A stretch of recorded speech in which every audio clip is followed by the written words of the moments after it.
All right, everyone, welcome back. This is a High Octane podcast. I'm your host, Bob, and I am actually on time this week, so that's awesome. Welcome back, returning listeners, and welcome new, viewers, I should say. Welcome, everyone. I am solo again this week. I was supposed to hear from Wit, but I guess he either didn't get off work in time or he's got other things going on, so it's okay. No worries, Wit. No judgment, bro. Anyway, so yeah, I'm gonna do this episode by myself, and I'm back with another fun list. I just saw this list today. I am 100% blind to it. I have no idea what's even on this list, but we're gonna talk about it, and I'm gonna make fun of probably the majority of the list because these are the coolest '80s cars. So I'm gonna agree with, or I'm gonna disagree with probably a lot of them, but that's okay because I disagree with a lot of things when it comes to this kind of stuff. And hang on a minute, I gotta raise up my mic.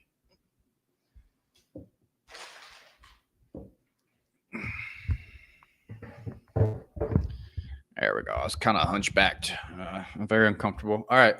So, like I said, this is going to be a fun little list. I wish I had somebody to talk to about it with, but you're stuck with me and me alone, and that's just kind of how it goes. First off, what do we got here? Pontiac Fiero. That's Chris. I'm pretty sure that's probably going to be on the list, but we'll see. Like I said, I'm blind to this list. First things first. Um, I yeah. We'll do some. What are we drinking, real quick? Or what am I drinking since I'm solo? So we'll do that.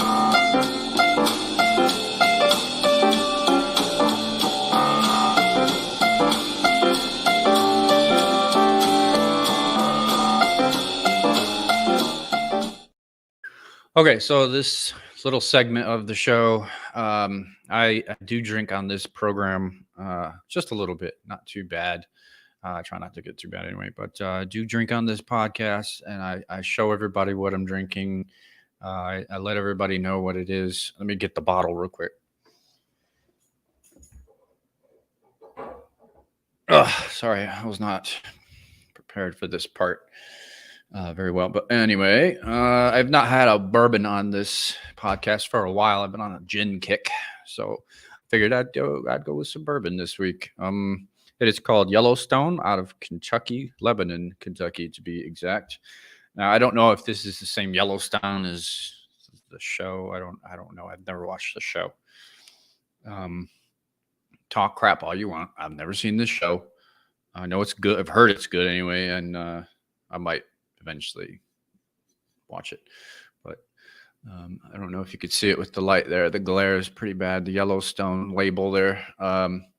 If anyone's wondering, it's 46.5%. It's actually quite good. I've already poured and tried, so it's pretty good. Not a huge corn whiskey fan. I know most are mostly corn, but I'm more of a wheated bourbon or a rye fan. But this one's actually not too bad. But that's going to do it for that. Cheers, and don't drink and drive. This is not high octane approved behavior. And that's going to do that. Now, like I said before, I'm going into this list completely blind. I have not looked at it beforehand. I did not cheat. Other than the cover cars, which you're about to see, I do not have any idea what is on it. So without any more dicking around with me. Actually, you know what? I'm going to do something. I'm going to talk about something before that. Chris, you brought this up last week. Even though I had already seen it, I want to bring it up real quick because I thought it was a little bit amusing. Call me a dick if you want. I don't care. But there was a cargo ship coming over the Atlantic that caught on fire. And I have pictures of it, which I don't really think are important because it's a cargo ship that was on fire. You guys get the picture. But apparently this thing had over 2,000 vehicles on it, some of which were already sold. I haven't seen any real significant updates either. I did read an article earlier that I had saved. Like like I said, there were over 2,000 vehicles on this thing between, I know there were some Volkswagens, some Porsches, and some Bentleys on board, including some Porsche GT2 RS, like top of the line Porsches that were already sold. So Porsche had to rebuild and redeliver. So that was a considerable loss, I'm sure. The Bentleys, those are expensive losses. The Volkswagens, maybe not so much, but yeah. If they lost if they lost all of the vehicles, Volkswagen's in that for a lot of money. A whole lot of money. And the 22 crew that abandoned ship, they're probably going to get sued by Porsche. Or not Porsche, Volkswagen, because Volkswagen owns all that shit. If you guys didn't know that. But I just wanted to bring that up real quick. I was going to talk about a few things other than this list that I have, but that was the only real significant thing that I wanted to bring up. There was one other thing. New York's got these stupid ass traffic cameras that are now designed to identify loud cars and automatically ticket you. I think that's complete horseshit. New York is supposedly like one of the biggest and baddest and best states in the country, and they're, in my opinion, they're some of the bitchiest governed people I've ever freaking come across. No offense to anyone that lives there. I know people that live there, and I love them to death. But your state is governed by bitches, and I'm not sorry to say that. I don't care if you don't agree. I don't care at all. Your laws are stupid. You've been shut down because of a fake ass, well, not a fake virus, but a played up virus that isn't as serious as they're making it out to be. So open back up and live your lives. If you're gonna get it, or if you were gonna get it, you would have had it by now. So just live your lives. Randy. Oh yeah, I forgot he's from New York. Well, he hasn't been there in a while, living there anyway. But I think that's complete bullshit. Like, you can't even customize your vehicle anymore, like with exhaust, because you're gonna get a ticket for it. That's stupid. But anyway, like I said, I'm not gonna dwell too much on that. But all right, I'm gonna share my screen so you guys can see what I'm talking about. So I'm not the only one that can see it. I'm not the main focus of this episode anyway. The cars are. All right. So, like I said, coolest cars of the 80s, from all over the world. America, the UK, Italy, Japan, obviously. So yeah, they're going to be from all over, but we're just going to jump right into it. The first car is an Acura Integra.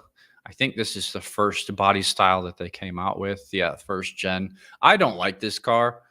I liked the later Integras okay. Obviously, this is just a fancied up Honda Civic. But like I said, I don't care for this car. I never have, about this body style anyway. I can't really consider this a sports car. I don't care if it's a coupe. Yeah, exactly. It's shit. You said it, Chris. That's a perfect example, or description. Sorry, I lost the word for a minute. But yeah, this car is not cool. I don't see anything cool about it at all. Like, I don't know where they're getting that from. There are certain things about certain cars that make them cool. I don't see anything on this thing that makes it cool. Anything associated with a Honda Civic, I can't say is cool. That's just my opinion, and I'm sticking to it. There's another picture. This is a four-door version. It's even worse. So yeah, I don't know where they're getting that. But to each their own. AMC Eagle. This is it's a coupe, sedan, and wagon Um, four-wheel drive. Um, I don't know. I guess it's an early attempt at an off-road capable car. Um, yeah, I'm at a loss. I can't. No, this is not cool. That Landau roof on the back half of the coupe is terrible. Um, I'm sorry, but a lifted car is not that's not cool to me. I'm sorry, that's just not cool. A car should not be lifted. It could be all-wheel drive, that's fine, but because I mean that's become commonplace in the car industry, all-wheel drive cars. But a lifted car is, I mean, these things put me in the mindset of a donk. We've talked about those in the past. They're stupid. They're ugly. Uh, there's a there's a guy at work on my team right now that's giving me shit about turning my Camaro into a donk. He's being an ass. He's not being serious, but it's ridiculous. Um, for those of you that don't know, if you're a first time listener, I have a 2017 Camaro SS, and yeah, my buddy at work, he's trying to get me to put like 26s on it. And any anyone watching that has done that, shame on you. Um, you should be banned from customizing vehicles if you have 26s on a Camaro. If you have anything over 22s, I would say at the max on a Camaro, shame on you. This, Chris, you and your crossovers. This is not a crossover. This is a car that has been lifted, and it's not cool. So, number two in the books, not cool at all. Okay, now this one is cool. I don't typically like Mercedes vehicles, but this one is a little bit special. Um, this is, I want to say, back in the day, it was what would be considered, I would think, the C class. Don't quote me on this. This they call it the 300 SEL, but it has a 6.3 liter V8. That's a giant engine on a pretty small vehicle. Uh, but I love the way it looks. I like the way it handled. They considered it a sleeper for back in the 80s, which I agree with. I completely agree. If you didn't know what you were looking at, you would just think this is a unassuming normal Mercedes that has no power, and you would be wrong because yeah, this thing, yeah, it's ridiculous. Um, I I drive it. Look kind of gangster. Yeah, yeah. I would drive it too, but good luck. I'm pretty sure these things are expensive, um, especially now. But yeah, I like these. These are cool. There's a little back shot of it. Kind of the body's kind of I don't want to say bland, but it's kind of basic, unassuming. I'll use that word. It's just unassuming. It does have the fender flares, the black wheels with the chrome lip, if you will. It's very sinister, but also unassuming. If you knew what it was, you knew what that person had, and you didn't want to race it. Yeah, keeps with the sleeper look. I 100% agree. Both Chris is in attendance. Welcome, sirs. I'm gonna have to use your monikers, brother Chris and work Chris. But yeah, anyway, this one is cool. I will agree with this one. Yeah, definitely cool. There's a little interior shot of it. Definitely an 80s interior. Those side bolsters are pretty wicked, though. Um, yeah, very 80s interior, but yeah, not too bad. I've seen worse, much worse on the terrible interior episode. Go check that out if you haven't seen it. Okay, this car has come up before. The last list that me and Jess did together, the Audi Quattro. Jess doesn't like it, uh, but she's a little bit biased against two-door cars. No, not. Uh, well, the side bolsters aren't for lumbar. They're more for lateral support, but the lumbar support is probably okay in these. I would imagine being Mercedes, but okay, whatever. Like I said, Jess is a little bit biased against coupes. She's not a huge fan of them. So she was not a fan of this car. The reason I think it's cool is because Audi entered it into the World Rally Championship. It was the first time all-wheel drive was introduced into the World Rally Championship. I think. Don't quote me on that. I'm pretty sure that's right. And Audi dominated in World Rally Championship in the World Rally Championship with this car. I don't think it's the coolest looking vehicle. Yeah, I respect it, but no, I don't really think it's cool. Respect and thinking something is cool is completely different. It's not an overly attractive vehicle. It does perform well, but it's just not a good looking car. So yeah, I have to disagree. Chris, you're right. The back end is a bit funky. Even the front end is kind of square, just kind of meh, whatever. But like I said, I don't think they were going for aesthetics. I think they were going for 100% dominance in WRC, World Rally Championship. Provenance is what's cool. Yeah, I mean, it did. It dominated WRC for years, multiple years. The interior's not too bad. Definitely still 80s with all the buttons and everything, but it's not too bad. Definitely not as aggressive as that Mercedes. This is the road going version, so I'm sure the rally version is much more stripped down and more whatever. But all right, so BMW M3. I disagree. I know some of you guys that are listening won't agree with me. And I respect the M3 for its performance. I know that it's always been a good performing vehicle. It's extremely popular with douchebags. So I get it to a point, but going back to my douchebag comment, it makes it uncool to me because of the fact that only douchebags drive them. I have not held back on my opinion of these in the past.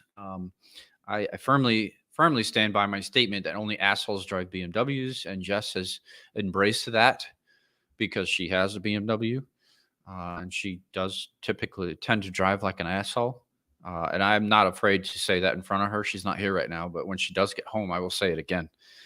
But this particular M3 is terrible. It's ugly. It's boxy.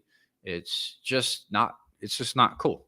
I respect other versions of the M3, but this one, no, not at all. It's just a hard-edged box with red paint on it. I don't like it. It's not cool at all. And I won't change my mind. And I knew this car would be on this list. This one didn't surprise me, but I 100% disagree. And there's nothing anyone can do that'll ever change my mind. I don't care. I opened the wrong thing. All right, so I'm not even going to dwell on it. Like, look at how squatty that freaking suspension is. Like, that is not a sports car suspension. Screw that. 2.3 liter 4-cylinder. That's not sporty either. I don't care if it is the 80s. That's not sporty. And this is not a cool car. That interior is actually not too terribly bad, if I'm being 100% honest and open-minded. It's not an awful interior especially for the late 80s. So yeah, I'll give it that. The interior is not terrible. Jesus, they're showing a lot of pictures of this piece of crap. Okay. This is the American holy grail of the 80s. The Buick Grand National and specifically the GNX. Um, this is my this would be my realistic dream car. Um, I don't care if anyone doesn't agree with this. This was the fastest car in the world in the late 80s. And I don't care any arguments you want to make. This was the fastest car in the world in the late 80s. Not a Corvette, not a Lamborghini, not a Ferrari. I don't care. No arguments that you can make. This was it. This car, a a, a Buick fucking Regal. This was a sheep in wolf's clothing. I mean, come on. This car made gobs of horsepower out of a turbocharged 6-cylinder. It was very unassuming. It was just black on black. Again, if you didn't know what it was, you would just think it was a Buick Regal. And this is the probably one of the coolest freaking cars on this list. Obviously, we haven't gone too far into it, but this car is cool looking. I know it's not all about speed, but this car is cool. It's mean. It's in your face. It's like it just wants to drive fast. It wants to put you in its rearview mirror, and it wants to do it unapologetic. Like this is one of the coolest cars, period, of the 80s, and I want to say of all time. I don't care if you agree or don't. I don't care. This one deserves to be on this list. This car is the shit. I love it. I've seen literally one in person, and that was in where was that? Chattanooga? Yeah. Yeah. Chattanooga. Yeah. Uh I can't say I can't say enough good things about this thing. So far, absolutely top of the list. 100%. All right. So the next car. All right. This is another one. IROC Z, the Camaro IROC Z. I like these cars. They are cool. Are they the best Camaro ever? No. Are they the best one of this generation? Mm, probably. Probably. Um, they're just cool cars. They are. They're cool cars. I love the T tops. I love the wheels. I like all of the different options that you had under the hood. Obviously, V8 all the way. It just beat the hell out of the Mustang. I don't care what anyone wants to say. If there are any Mustang fans listening to this, eat shit. I don't care. I don't like the Mustang. Chris, you like this better than the GNX? I don't know, man. We have very differing tastes in cars, which is fine. That's fine. That's the that's the whole what's the word I'm looking for? It's the lifestyle. It's the um, I don't know what word I'm looking for. Um, yeah, both Chris's are disagreeing with this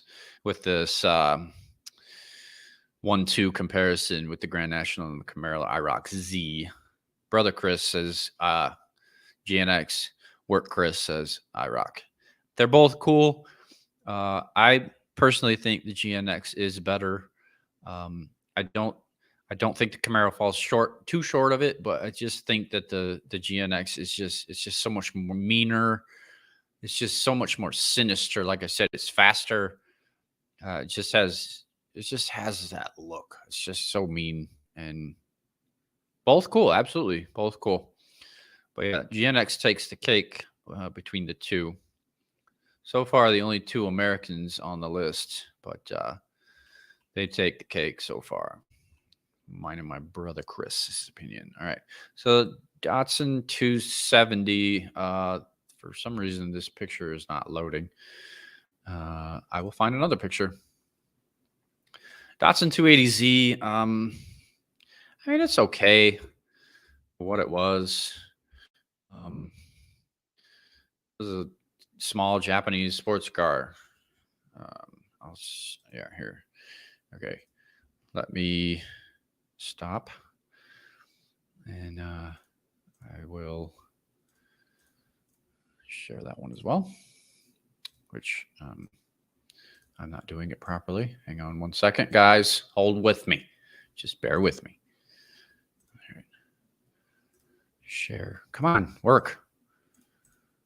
Okay, here it is. All right, this is a the 280Z Datsun, late 80s.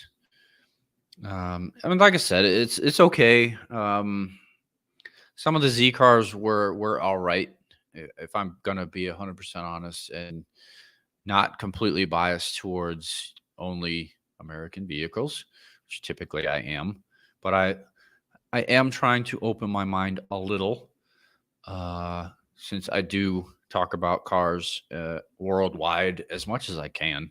Anyway, I don't know what's going on in the rest of the world 100%.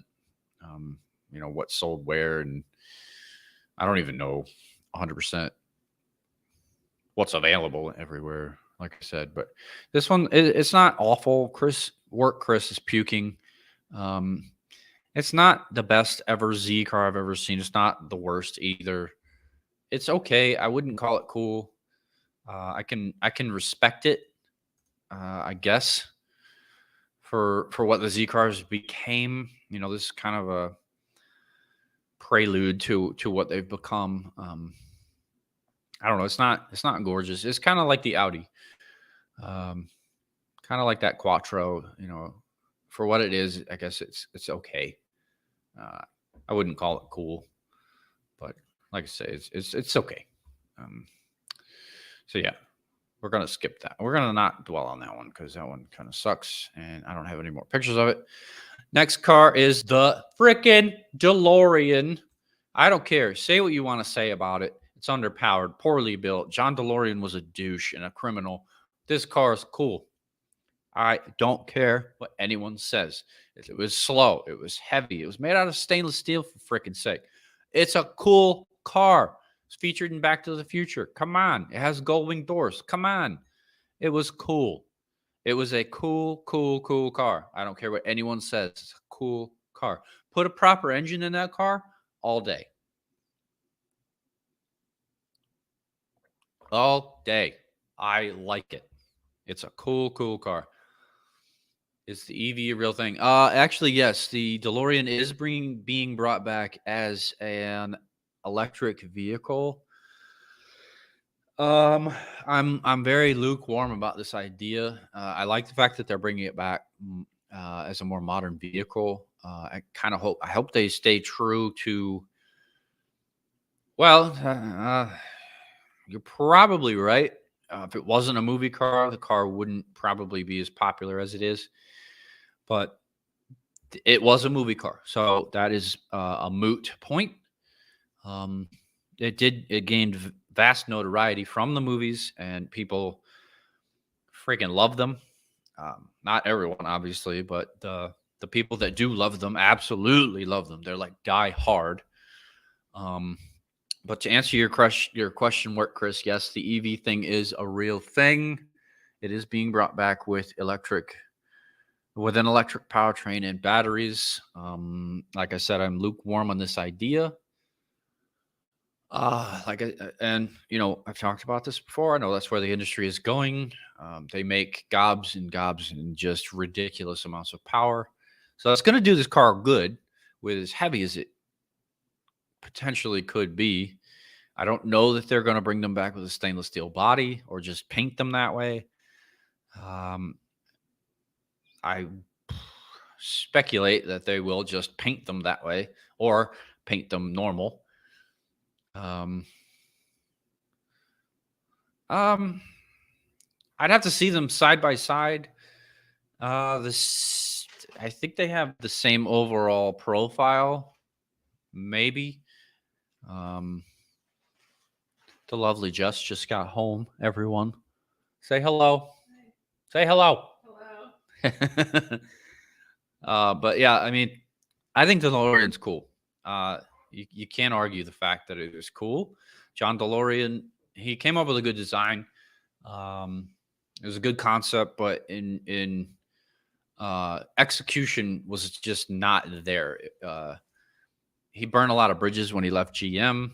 GM wouldn't give him the small block V8 that he wanted to put under the hood, so he had to settle for a very underpowered, underwhelming V6.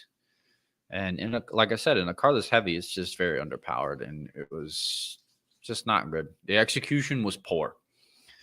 So he had to resort to selling cocaine to fund the project, and everyone knows the story. He ended up in jail. Oh yeah, Jess, you drive like an asshole because you have a BMW. I told everyone I would say it again when you got home. So there you go. I said it again. Oh, Jess brought me food that I can't eat right now, but I will eat it. Thank you. All right, on to the next. Oh, Jess's favorite ever car. Coolest car of the 80s. Dodge Omni. No. Yeah. Coolest car of the 80s. Dodge Omni. No, actually, it's not. This is a complete piece of shit. I mean, line it up next to a Chevy Chevette, and that's Dodge's version of it. And no, this is not a cool car. I don't care if it has Shelby's name on it. I don't care if it has a little bit higher horsepower than the original. It's not a cool car. Hot hatches were a thing, but this is not one of them. I don't care what anyone says. Not a cool car. Just because you slap Shelby's name on it doesn't make it cool. It is. It's absolute garbage, and Jess will agree. Won't you? No. Both Chris's are commenting as I'm going. But no, this car is not cool. I don't care what anyone says. Bring Carroll Shelby back from the dead. I'll argue with him all day. This is not a cool car. Not at all. Hey, there's Jess. Hi. I stand by it. I always will. And the next car goes without saying. Ferrari F40. Probably one of the most iconic cars ever to come out of Italy. Well, Chris, you weren't here when I said this. I am completely blind to this list. I don't know what all is on this list. I found it today. I sent it to Jess so I didn't lose it. I did not look through it. So I'm 100% blind to this list. I'm as new to all this stuff as you guys are. So I don't know yet. We're going to find out here shortly. But we're talking about the F40. This is iconic. Like probably for the time and even beyond, this was the pinnacle of Ferrari performance. This car was the shit. It is the successor for the 288 GTO. It's the first of the F cars, made out of 100% carbon fiber, had a turbocharged V8. I mean, this car is the shit. 100%. This is, I have to say, this is better than the GNX, but it's also way more expensive than the GNX was. It was an exotic car. The GNX was just brute force. It came at you full bore and just shoved it down your face. This thing did it eloquently. I love it. This car absolutely is the definition of cool for the 80s. Absolutely. No one can ever talk shit about this car. And if they do, they're insane. And I will fight them over saying this car's not cool.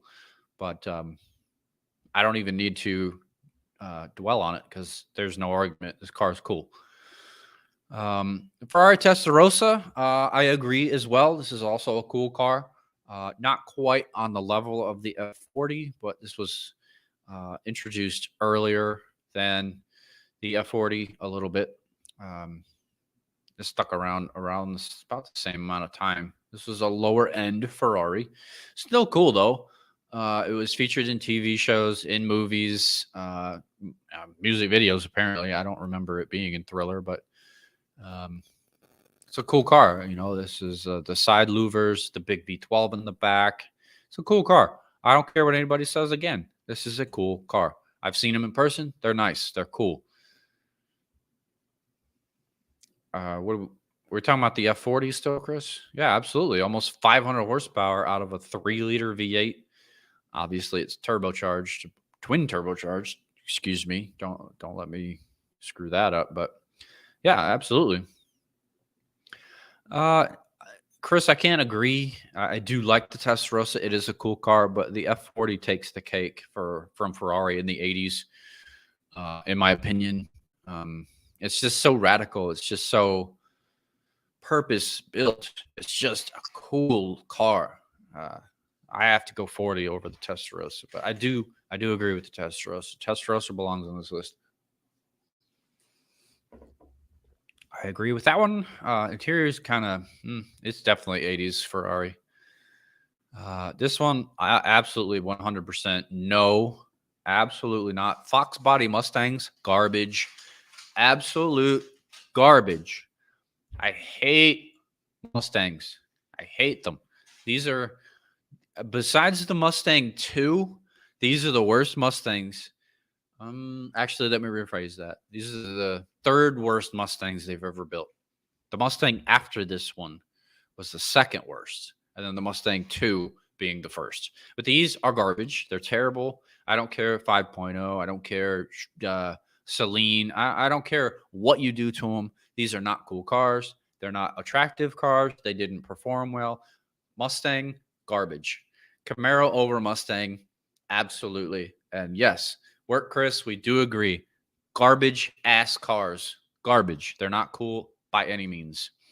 I'm not even going to freaking give it the time of day to keep talking about it. Honda CRX. I polishing a turd. Absolutely right. Putting a Celine name on it. The CRX. I don't know. It had a huge following. I don't think they're cool. I really don't. I just don't think they're cool.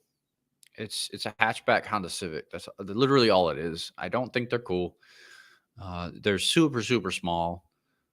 I don't know. I don't like the way they look. I just don't like them. They're not cool in my opinion. I don't like them.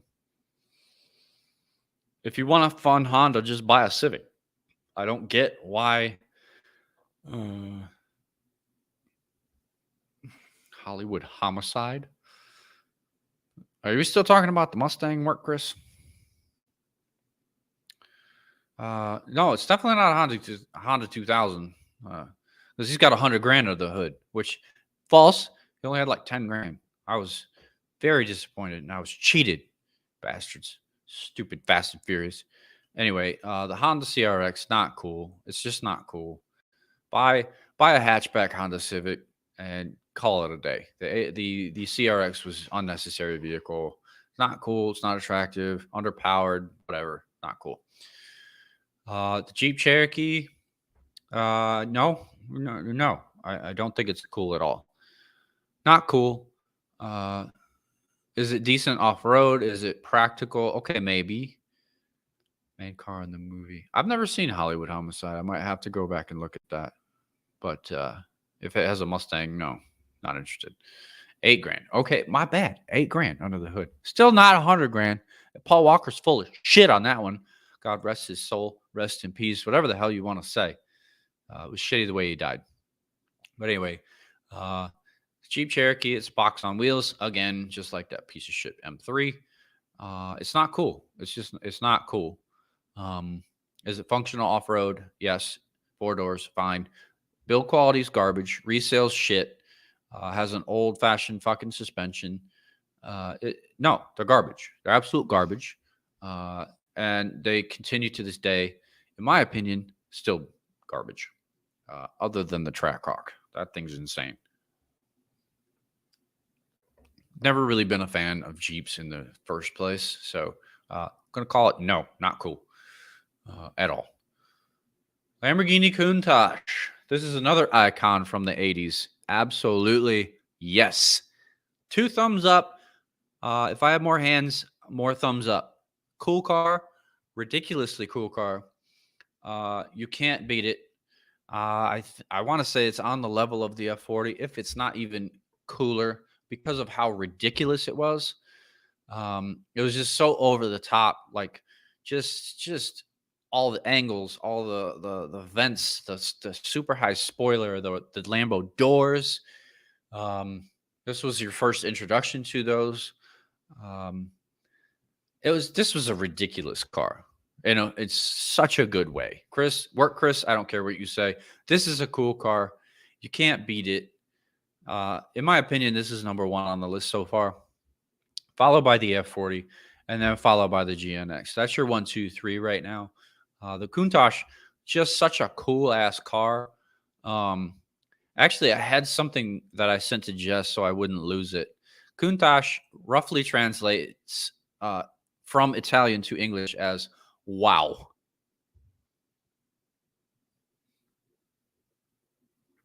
That's what it translates to. I mean, obviously, it sounds better in Italian, but that's the rough translation from Italian to English. It means wow. I mean, you don't get any more spot on with description than that. I mean, this car is insane. Nothing had ever looked like it before. You know, say what you want about the F40 or previous Lamborghinis, previous Ferraris, previous exotic cars up until this point. Nothing has ever looked like it, and nothing will ever look like it. And I don't care if anyone listening likes that new Countach. Screw you. You're retarded, and I'm not ashamed to use that word because it's an apt description of you. That car is a piece of shit. All it is, and this is not my description of it, but I love it. It's a what did he say? It's a Murcielago in a bad suit. That was the description that I read. I can't give the person credit because I don't know who said it, but that is a very apt description of the new Diablo, or I'm sorry, Countach. It is a Murcielago in a bad suit. It's terrible, terrible, terrible, terrible. Never looked like it for a good reason. Oh well, I mean that's your opinion. Uh, I respect Lamborghini for what he did because Enzo Ferrari screwed him over, and so yeah, Lamborghini went on his own. He created some iconic cars, and then this is what he came up with in the '80s. Icon, 100% cool, love it. No matter how unpractical it was, cool ass car.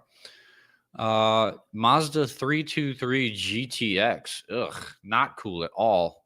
This is in the same realm as that piece of shit Dodge Omni. Terrible car, not cool. I don't care what they did to it to GTX it up. I don't care. Garbage, absolute shit. On to the next. Mazda RX-7 Turbo. Yes, cool car. Not as cool as the later RX-7s, but still a cool car. Only Mazda model that I've ever liked was the RX-7. Yeah, I know Lamborghini to Mazda. This list doesn't go in order from cool to not cool. It's just random. I know. Well, it went from Lamborghini to Mazda.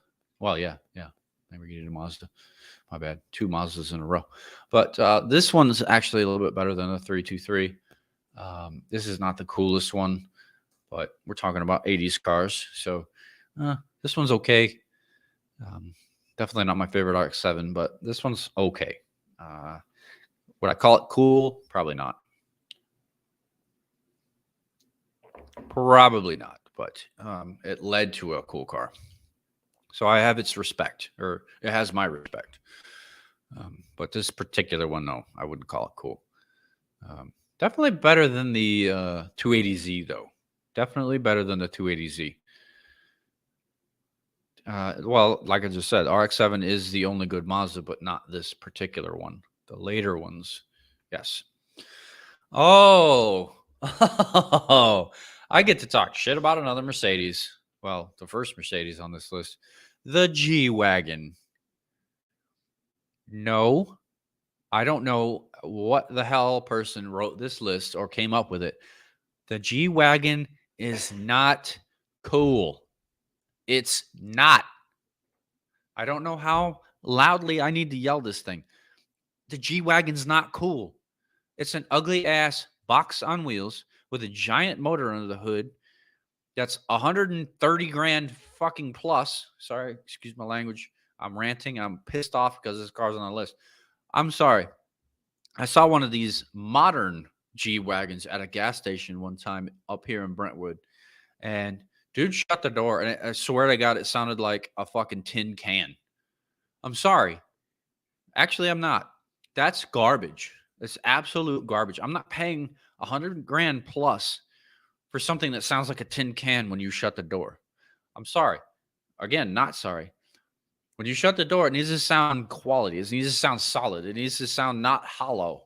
It needs to sound like it's made of, more than a tin freaking can. I'm sorry. The G Wagon's not cool. Period. Never has been, never will be. It's not cool. Not at all. Fight me. Moving on. Okay. The Merkur XR4 Ti. That is a mouthful. Not cool at all. It's very ugly. I don't care how sporty they consider it. It's extremely, extremely ugly. This is a Ford for everyone that does not know.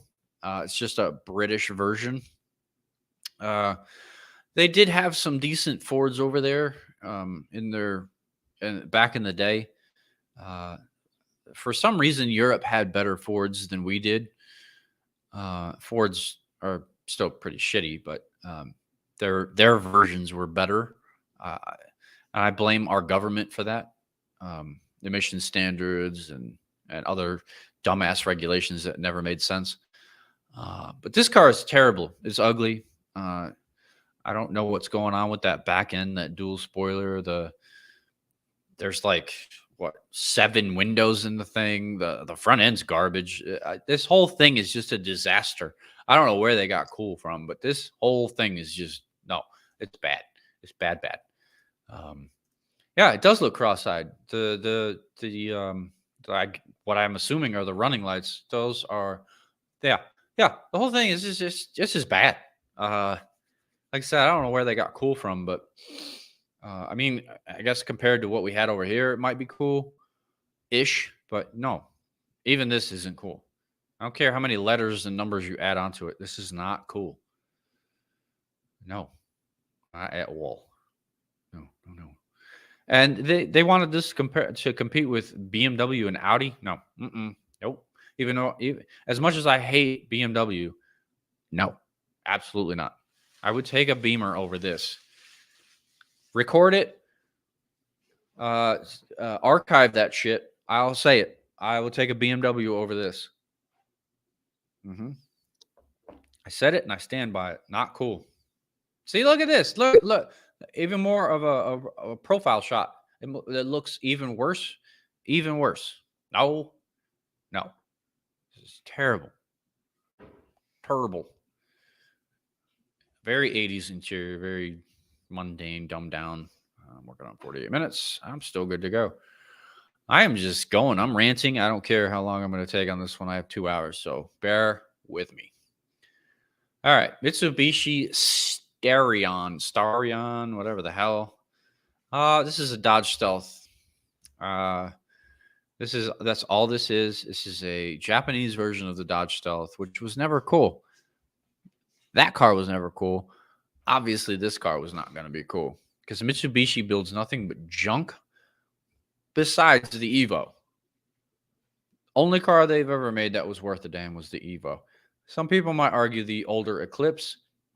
I don't care. This is not cool at all. This does not look cool. It's not a good design. The wheels are terrible. No, they're not cool at all.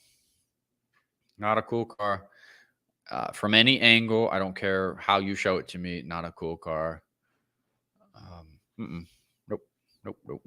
Not cool. And you wanted... Wait a minute. Oh, okay. I thought this was supposed to compete with Porsche. I was going to say, not on its best day. Anyway, we're going to move on because this is junk and not cool. Another not cool car, Nissan Pulsar NX. No, not cool at all.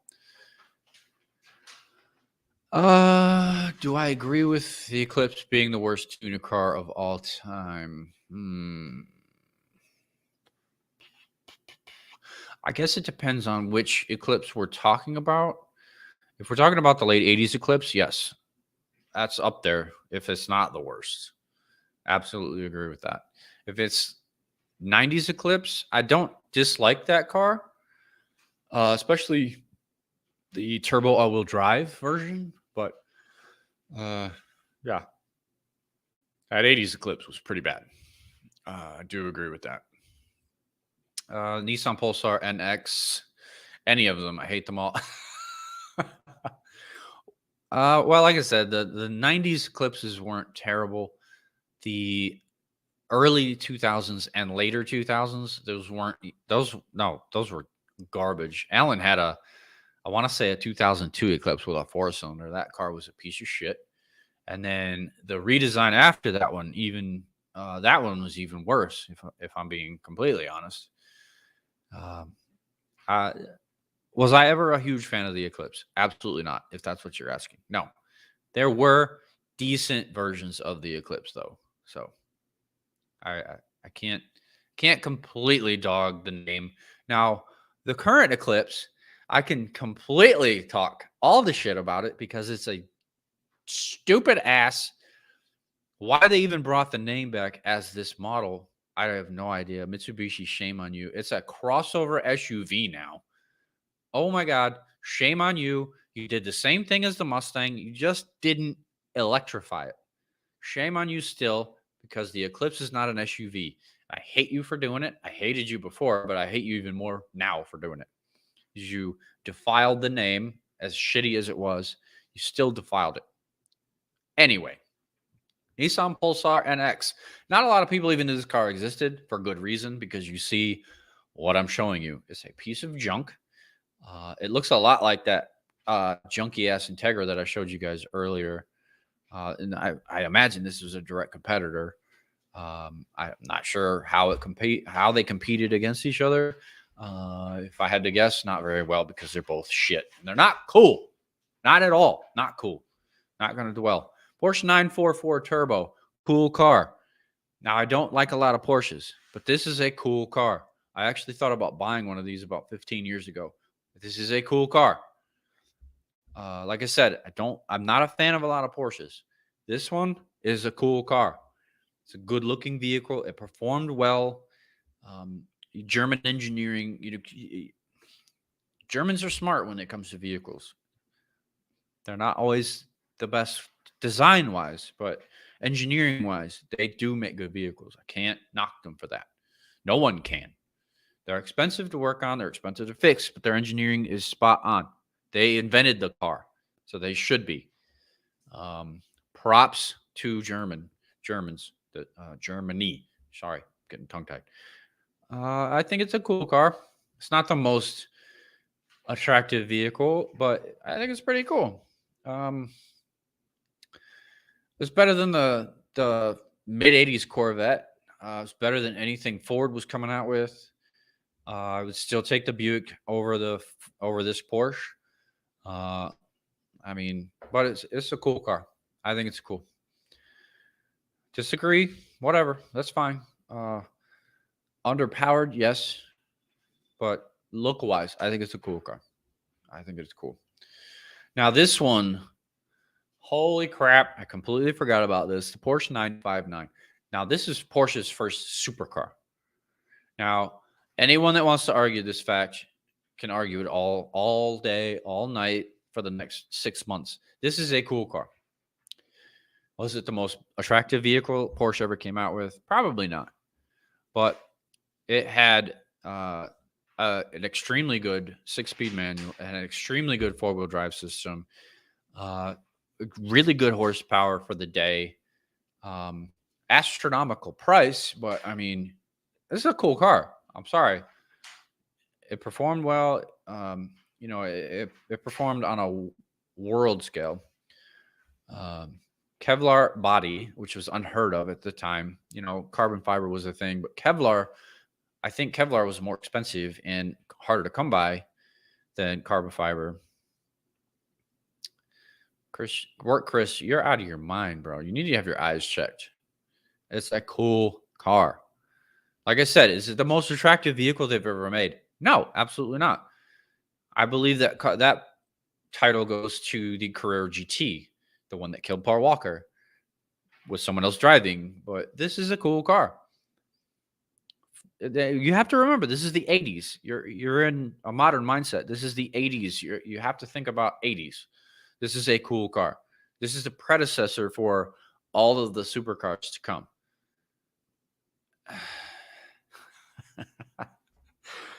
Actually, I can't disagree with that now that I look at it. Work Chris says this car belongs in a Cars movie from Disney, and honestly, you're not 100% wrong. Now that I get a good look at it, and I heard that description or read that description, yeah. You're not wrong. Still a cool car. Not a lot of Porsches that I like, but this was one of them. Just a cool car. I think it's cool. These wheels are terrible, but I think it's a cool car. Okay, yeah, Saab 900 Turbo. I like Saabs, not this one. This is not a cool car. I like later Saabs, the 9.3, the 9.5, the 9.2 the 9.2X Turbo that shared the platform with the what, it was a Subaru. I don't remember the exact name of it, but this is not a cool car. This is a very funky shaped car. It's very weird. It's not attractive. The wheels are super weird. Like, nothing about this car screams cool to me. But this car ran for 15 years. Like, that blows my mind in itself. The fact that this it's on this list also blows my mind, because this is not a cool car at all. This is not cool. It's just so, I don't know, Swedish. That's the only thing I can use to describe it. And they design decent cars. You know, Koenigsegg is Swedish. Jess, I need your opinion on this car. Work Chris is asking your opinion about the wheels. No. What do they look like to you, the wheels? I don't know, like a kitchen utensil. Like something like you would use to like make pasta. Okay. I don't Okay, know. I can see that. They put me in the mindset of like window blinds, Yeah. like the blinds for the window. They look dangerous. It is very weird. It's not a cool car. Later Saabs, I have full respect for. Um, their designs were unique, weird, like my brother just said. Just this one's not cool. No, this one is not cool. All right, Subaru XT. This car came up on the pop-up headlight list. It's not a cool car, not at all. This car is weird.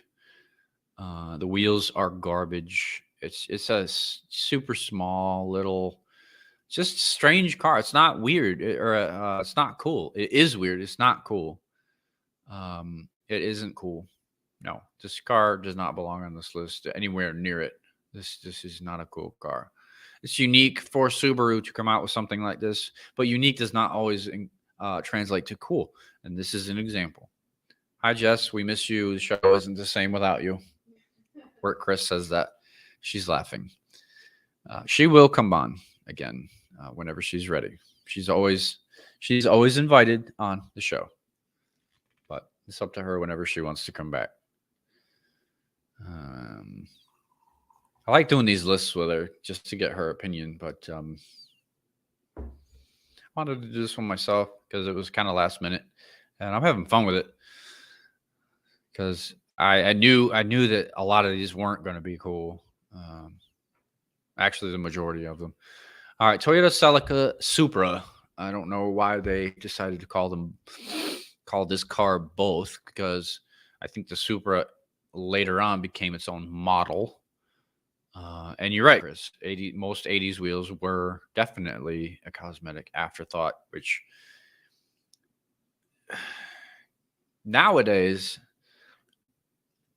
even up to recent these automotive manufacturers they finally caught on to that. Like, people want good looking wheels.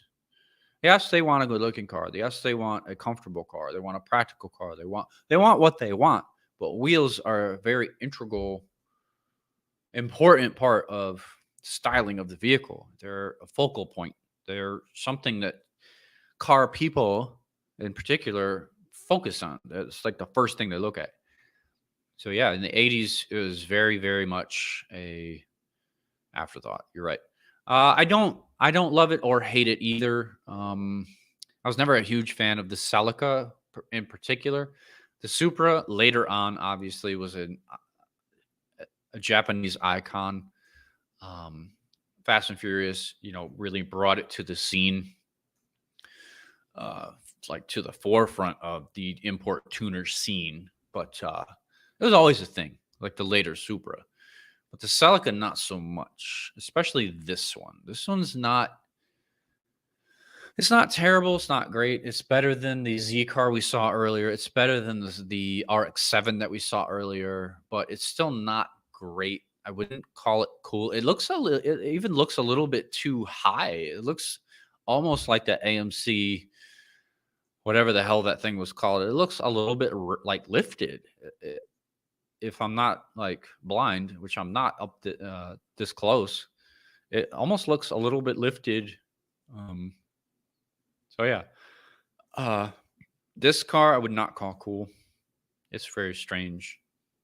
It is better than the other two Japanese cars that were in this class that it competed against, but still not. I still wouldn't say cool. Later Supras, yes. This one, no, absolutely not. That high up spoiler on the back there, that's very strange. I've never liked that look, and please stop doing that. All right, Toyota MR2. I'm gonna go with the same thing with the Supra, the Celica Supra. This MR2 not cool. Later MR2s a little bit better. I think actually this body style, no, not cool. The wheels are terrible. It's kind of it's just I don't know. It's a weird shape. The body style after this, yes, very, very cool. Turbocharged, very good looking vehicle. And then the MR2 after that one, terrible. They kind of reverted back to not cool. So they went from uncool to cool to uncool. Like, it was just really weird that Toyota would improve on something and then regress. I don't know. It's kind of weird. This was meant to be a direct competitor for the Fiero. So work, Chris. This is what you were competing with. And I believe that the Fiero did a good job and beat the shit out of this car in every aspect up until the Fiero's demise, which was 1988. The MR2 lived on for a little while after that. But this car, not cool at all. I do like the T-tops. I will say that. T-tops are cool. You can't beat T-tops. That's totally 80s, and I love it. T-tops were like the thing in the 80s, and I absolutely love it. I think T-tops are greater than convertible. I don't care what anyone has to say. Yes, rest in peace, Fiero. Shame on GM for getting rid of it because it was a good car. By 87, 88, they had all the kinks worked out. The GT performed well. They could have evolved it into something that could have worked into the 90s, but they just they didn't see. I guess they just didn't see. I guess from a money aspect, the reason to continue on. Yeah, it's just not a good car. This is a hard top MR2. Not cool. Not at all. Not cool. No, yeah, still not cool. This one's not too terribly bad. This is a little bit of a modified vehicle, though. This is not stock. No. Oh, okay. This is a different trim level, if you will. This is an upgraded, supercharged version, prelude to the later turbocharged version, but still only 145 horsepower and a supercharged 1.6. For the 80s, I guess that's cool, but that's nothing nowadays. Volkswagen Rabbit GTI. I'm not going to talk any kind of shit about this car because this is what Andy Pilgrim started his autocross racing in. I'm not a huge fan of it, but he had success with it, so I'm not going to talk any shit about it. This is the car that kind of got him noticed and got him to where kind of launched him into where he is today. I'm not going to talk any crap about this car. I'm neutral. Not going to talk. I personally don't care for it, but I'm not going to talk any crap about it. So it was kind of the, if you want to say like the birth of the hot hatch, I want to say this is it. So good on Volkswagen, for that. But like I said, I'm not a huge fan. Andy, this is what he gained notoriety with at first, so I'm not going to talk any shit about it. Volvo 740 Turbo Wagon. I can't ever say anything bad about a wagon, and I won't. This particular one, maybe not so much. The later Volvo wagons, yeah, I think they're pretty cool. I know Jess had a Volvo and she liked it. It was not a wagon, but she did like it. I'm lukewarm on this one. I don't think I'm gonna call this cool. It's just too 80s for my taste. I don't know. I don't think it's cool. I think it could have been cool. I just don't think this.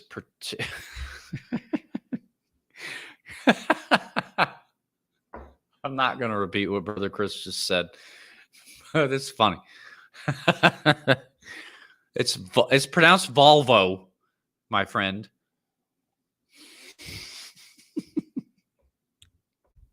I'm sorry. That just hit me and it made me laugh. I don't agree. This is not a cool car. Like I said, later Volvo wagons, yes. I'd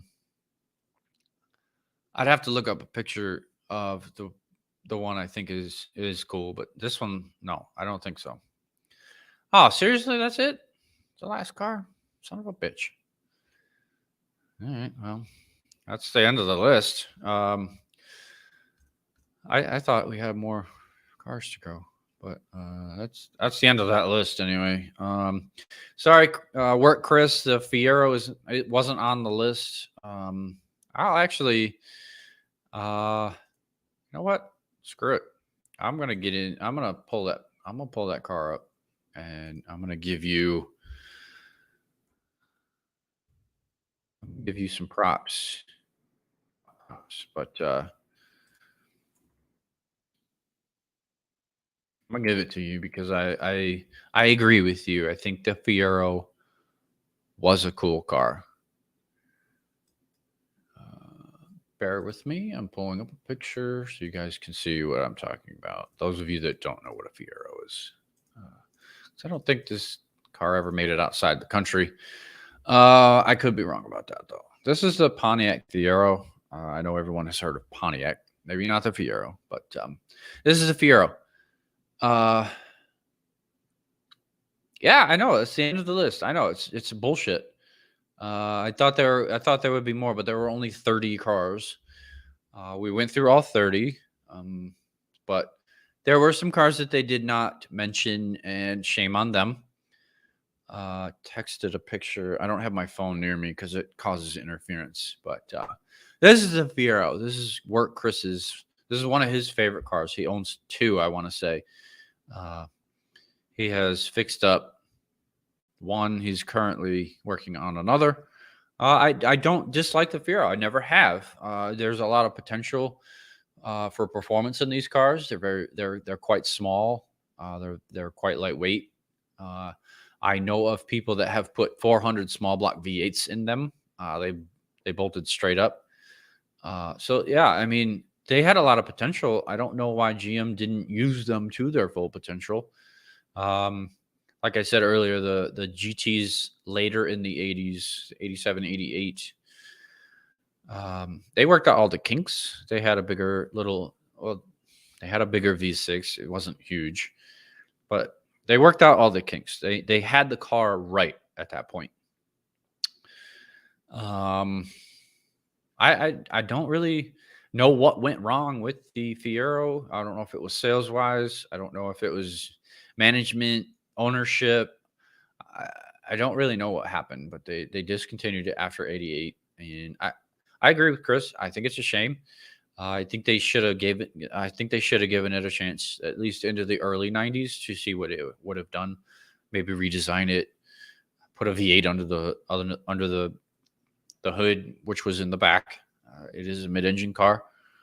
Um, I don't know. It's kind of a shame. It really is. Fiero was a good. It was a good '80s car. The MR2 made the list, so I think the Fiero should have made the list.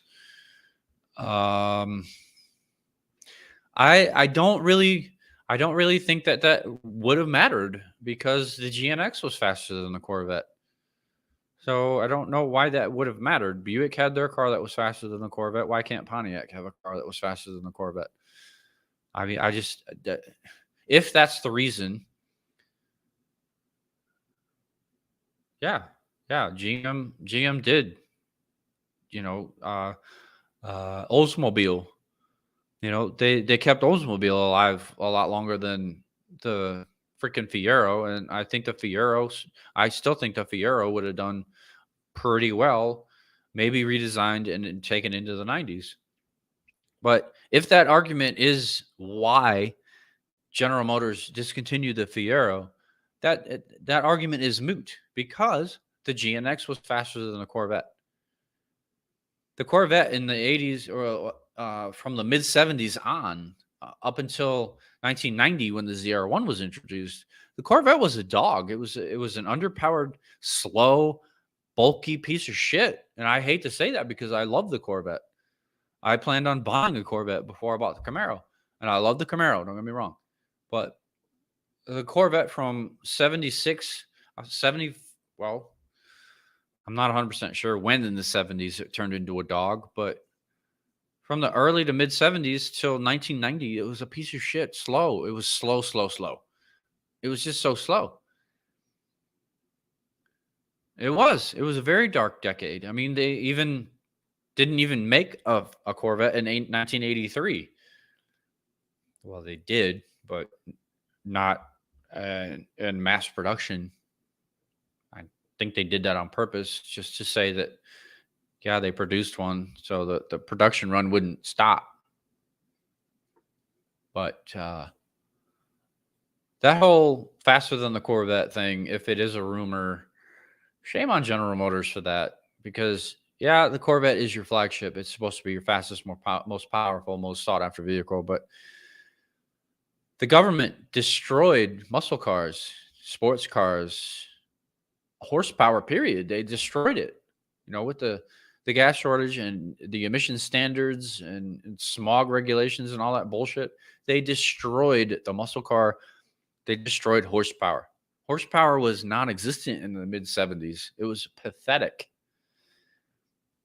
I'm sorry, but you don't go from 1969 with the Corvette making 500 plus horsepower, and that's exactly what it made. Shame on you, General Motors, for appeasing the insurance companies. And then in the mid '70s, they were barely making 150 horsepower. And I mean, come on, are you kidding me? You can't do that to your customer base, to your faithful Corvette people. You can't do that. I understand the government restricts you to a point, but I mean, people that could afford them in the '70s still would have bought 4, 5, 600 horsepower cars. They would have bought them. Build 100 of them. It doesn't matter. Tell me what it looks like to you. What? The Fiero?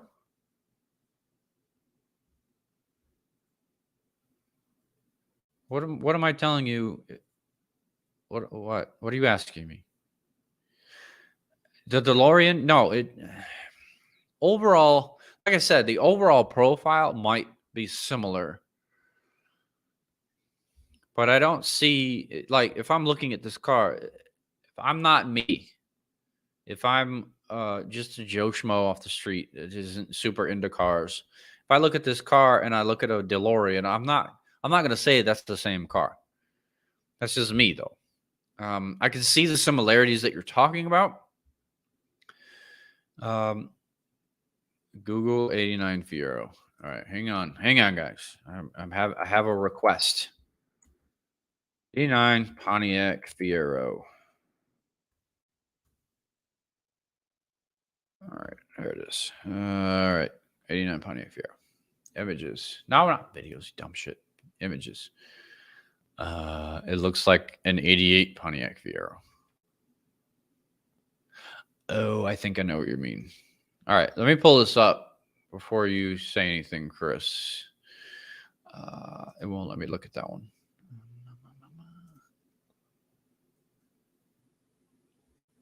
If this picture will focus, I'll show you guys. It doesn't look like it wants to.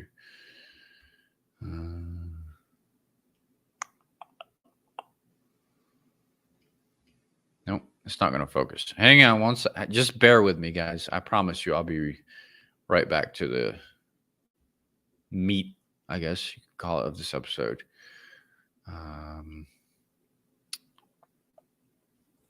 Maybe this one? None of these damn pictures will focus. That's my problem. All right, so I can't show you guys the picture, but what Chris is talking about, they did design a second gen Fiero for 1989. I do see pictures of it. It looks a lot like, I want to say, a Firebird. It has that kind of profile line. And then in certain angles, it looks like a Ferrari 348 to me. That's what I get from the pictures that I'm seeing. So yeah, that's what I'm gonna go with. Or like that generation Firebird, or a Ferrari 348 is what I'm getting from the second gen Fiero that Chris is telling me to Google. But that's all for that list. That's all 30 vehicles. I added one for my brother, not for my brother Chris, but for work Chris, who is my bro. Anyway, that's going to do it for the list. Those are what they thought were the cool 80s cars. A lot of them were not cool. Some of them were. I did agree with some more than I thought I would. I completely forgot about some of them. But yeah, that's going to do the list. We probably did miss some. I'm not going to dwell on it. If that bothers you, I don't care.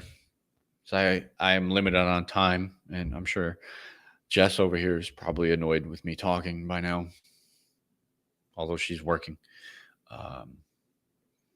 I actually did get a Wheel Talk question suggestion from my post in the group. I'm going to pull it up right now because I don't exactly remember what it said. So I'm going to read it word for word. This came from Meredith Blankenship. Okay. Her original question was, at what point do you stop investing / dropping money into fixing a car? And I was a little bit confused by what she meant. So I asked her if she meant by normal repairs or customization. And her response was normal routine maintenance. So if you're asking me personally, the line that I'm going to draw when it comes to normal repairs, it's going to be the extent of my ability when it comes to fixing cars, doing repairs, if you will. I can fix a lot of things on a car. It just depends on the equipment that is available, the tools that are available, the cost of the repair, and the amount of work that goes into said repair. And all right, so if I'm gonna simplify the answer, it depends on your ability level. If you're a complete novice, if you've never ever even changed a tire on a car, um, you're gonna want to limit how much you spend in repairing a vehicle. Um, if you're going to pay someone else to do it, obviously. Also, work Chris has another point. If you really, really, really enjoy the vehicle you have, you're more apt to spend more money in fixing it. I do. I agree with that at 100%. I will use an example, a personal example. Uh, the Cadillac that I had, the starter went out. Well, the diagnostic determination was the positive battery cable that connected to the starter worked itself loose somehow. And I don't understand how that could work or how that could be possible. That's just what I was told.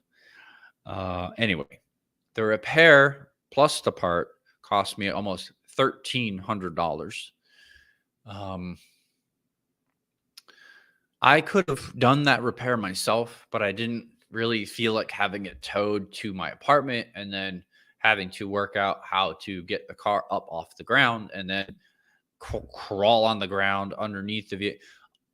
Long story short, it just depends on how much of a hassle you're willing to deal with, how much you're willing to pay.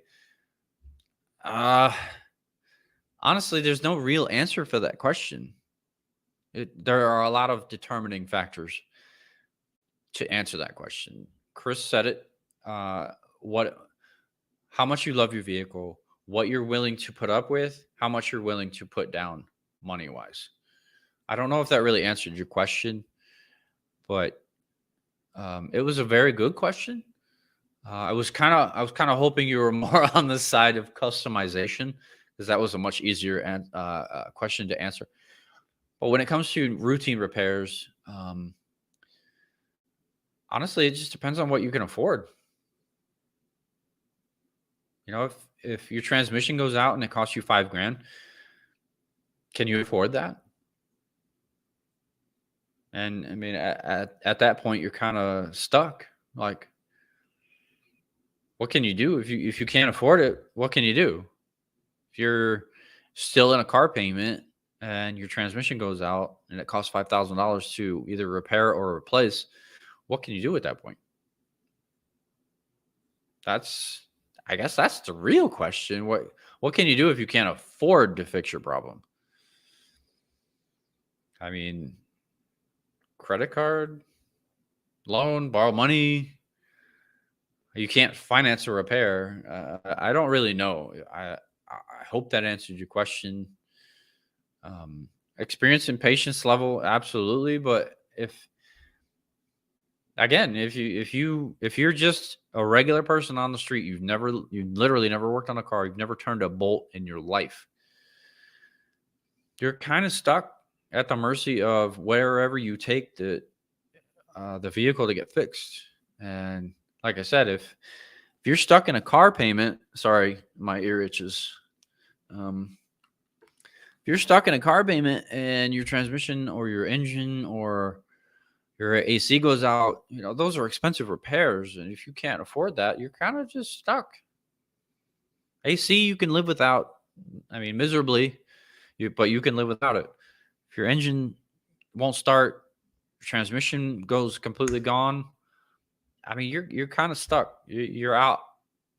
Um, there's nothing you can do really, unless you know somebody that can fix it on the cheap. And with cars nowadays, that's not going to happen. Um, I don't. I don't know. I'm kind of at a loss to answer that question because she did specify normal repairs, and if I had to say where to stop where to draw the line at what you can afford.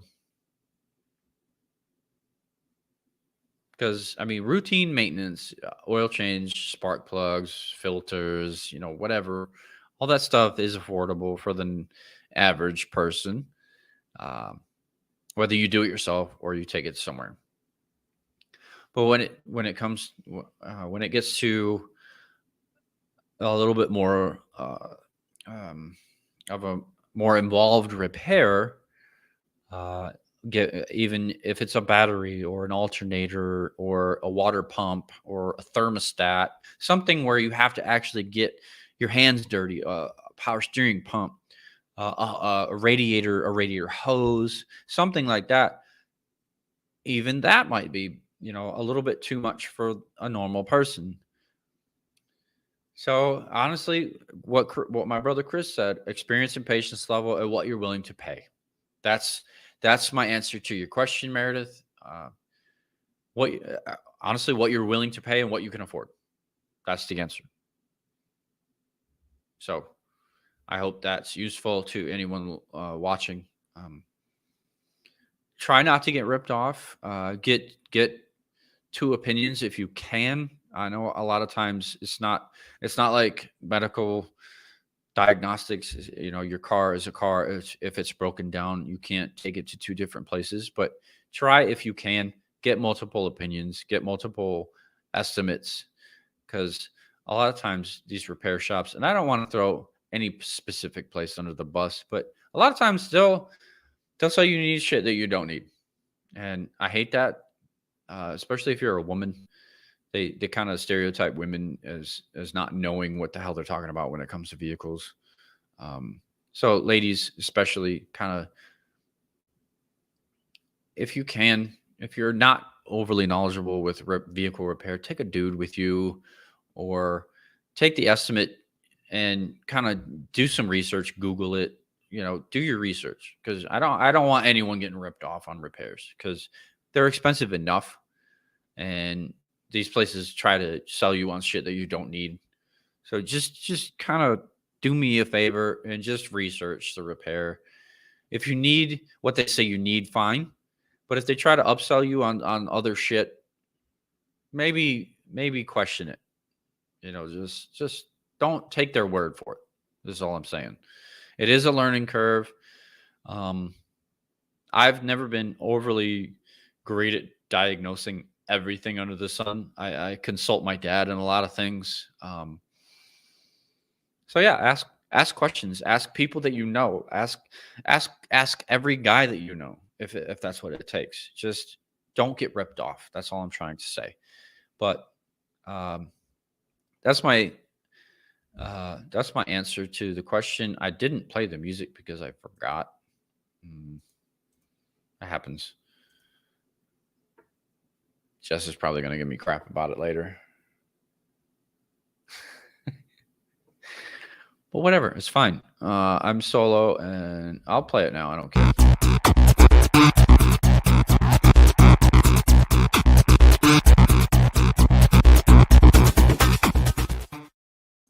So there you go. There's the music. That's all I've got. Actually, that list was fun. It was fun talking crap about uncool cars that someone, for some reason, thought were cool. Just because they were sportier versions of the original version. That does not make them cool for whoever put that list together. But yeah, that was fun. Brother Chris and work Chris, I appreciate all the comments. You kept me going, helped me out, provided a little bit of comic relief with the Volvo comment. I'm not going to repeat it, like I said. But it was good. Another episode in the bag.